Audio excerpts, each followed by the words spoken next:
फैजाबाद जिले की एक रात की बात है। वहां के घाट रेलवे स्टेशन में कई सारे ऑटो ड्राइवर खड़े थे। सभी सवारी आते ही एक एक करके उन्हें बैठाते और चले जाते थे।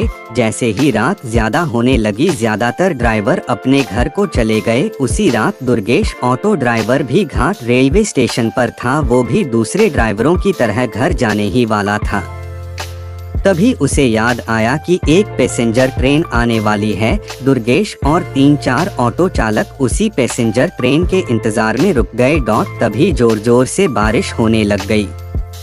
रात तो थी ही, लेकिन बादलों की वजह से चांद की रोशनी भी नजर नहीं आ रही थी। बादल गरजते और बिजली चमकती तो कुछ उजाला नजर आता, वरना अमावस्या से भी ज्यादा काली रात हो गई थी। कुछ ही देर में पैसेंजर ट्रेन आई। दुर्गेश को ट्रेन से एक खूबसूरत सी लड़की उतरती हुई दिखी, जिसके कंधे पर एक बैग और हाथ में एक सूटकेस था। वो लड़की सीधे दुर्गेश के पास गई और कहने लगी कि मुझे रामपुर जाना है। दुर्गेश ने कहा कि अभी बहुत रात हो रही है, इसलिए 700 रुपए किराया लगेगा। अगर आप सुबह जाएंगी तो मैं 200 रुपए में ही छोड़ दूंगा। लड़की ने जवाब दिया, मुझे अभी जाना है, आप ले चलिए।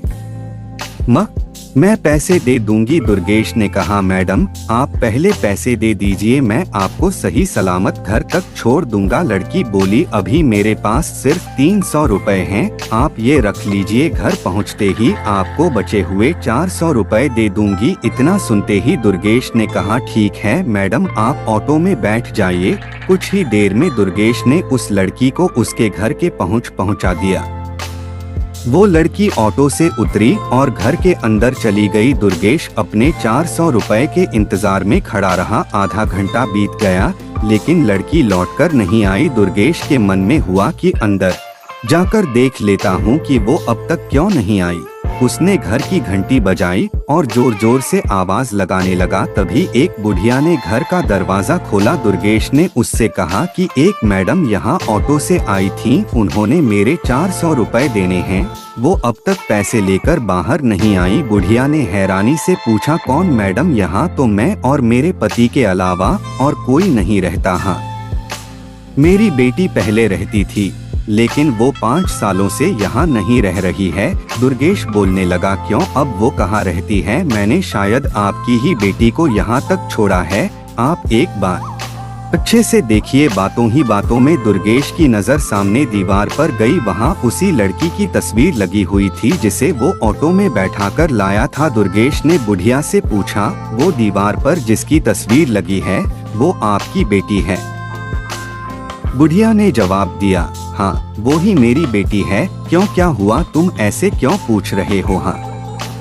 जवाब सुनते ही दुर्गेश बोल पड़ा, माता जी मैंने कहा था न कि मैं आपकी बेटी को ही घर लाया हूँ, यही मेरे साथ ऑटो में बैठकर आई थी। आप अब जल्दी से मेरे पैसे दे दीजिए। देखिए सुबह भी हो गई है, मैं कब से यही खड़ा हूँ। बुढ़िया ने दुखी मन से कहा, बेटा ऐसा नहीं हो सकता। हाँ ये मेरी बेटी है, लेकिन 5 साल पहले ये ट्रेन के नीचे आकर मर चुकी है, इसे तुम कैसे घर ला सकते हो? ये सुनते ही दुर्गेश के होश उड़ गए। वो तेजी से वहाँ से भागा। जैसे ही वो ऑटो के पास पहुँचा तो देखा कि उसकी सीट में 400 रुपए रखे हुए थे। उसने वो पैसे भगवान के सामने रखे और मंत्र का जाप करते हुए आगे की ओर बढ़ गया। उसके मन में हुआ कि आज तो सवारी बैठाने और पैसेंजर ट्रेन के लालच में मेरी जान जाते जाते बची है। उस दिन से दुर्गेश ने रात को ऑटो चलाना ही बंद कर दिया।